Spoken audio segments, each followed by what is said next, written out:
আপনারা যদি সংসদে আপনাদের সবাই রাখেন, অফিসে রাখেন, তাহলে পরে সুনামগঞ্জ আরো সারা দেশব্যাপী পরিচিতি হবে।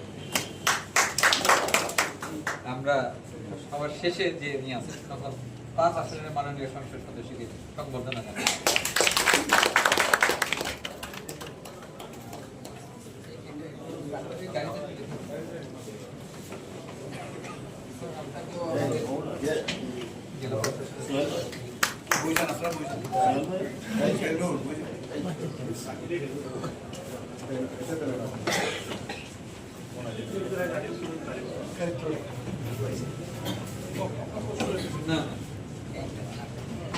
ধন্যবাদ।